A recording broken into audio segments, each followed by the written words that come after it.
കൂട്ടുകാരെ, ഞാനൊരു സംഭവം ഉണ്ടാക്കി കാണിച്ചു തരാം കേട്ടോ. ഇത് നോക്ക്, ഇത് കണ്ടോ?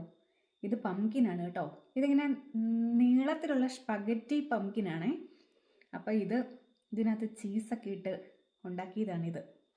അതിൻ്റെ കൂടത്തിൽ മുട്ട ഇങ്ങനെ ചിക്കി പൊരിച്ചതുകൊണ്ട്. അപ്പോൾ ഇത് കണ്ടോ? ഇതിനടിയിലേക്ക് നോക്കിക്കഴിഞ്ഞാൽ നല്ല ഉള്ളിയൊക്കെ വഴറ്റി പിന്നെ മുളകൊക്കെ ഇട്ടിട്ടുണ്ട് കേട്ടോ. ഫ്രഷ് ചീസുണ്ട്, പിന്നെ മോസറല്ല ചീസുണ്ട്. നല്ല ഡെലീഷ്യസ് ആയിട്ടുള്ള ഒരു ഫുഡാണ് കേട്ടോ.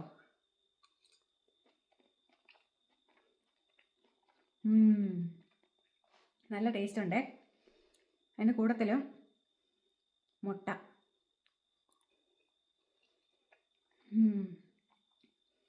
അമേസിങ്, നല്ല ടേസ്റ്റ് ഉണ്ട്. ഞാൻ ഇത്ര ടേസ്റ്റ് ആവുമെന്ന് പ്രതീക്ഷിച്ചതേ ഇല്ല കേട്ടോ. ഇതിൻ്റെ പേരാണ് സ്പഗറ്റി കുർബിസ്. ഇങ്ങനെ ഇരിക്കും കണ്ടാൽ. നമുക്ക് ഇതിൻ്റെ തോടിനകത്ത് തന്നെ വെച്ച് കഴിക്കാനായിട്ട് നല്ല രസമല്ലേ, ഒരു പ്രത്യേക ഫീലാണ്. വെരി ടേസ്റ്റി, ഒന്നും പറയാനില്ല.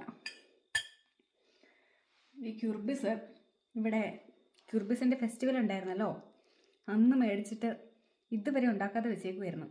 കാരണം ഈ ക്യൂർബിസിനൊരു മധുരമൊക്കെ ആയിരിക്കും ഞാൻ ഓർത്തത്. അപ്പം നമ്മളിതിനകത്ത് നല്ല ഉള്ളിയും മുളകും ഒക്കെ ഇട്ട് വഴറ്റിയിട്ട് ചീസും ഇതെല്ലാം കൂടെ ചേരുമ്പോഴത്തേക്കും ഇതിന് മധുരമൊന്നുമില്ല, ഒരു പ്രത്യേക നല്ലൊരു ടേസ്റ്റാണ്. നല്ല ടേസ്റ്റ് ഉണ്ട്.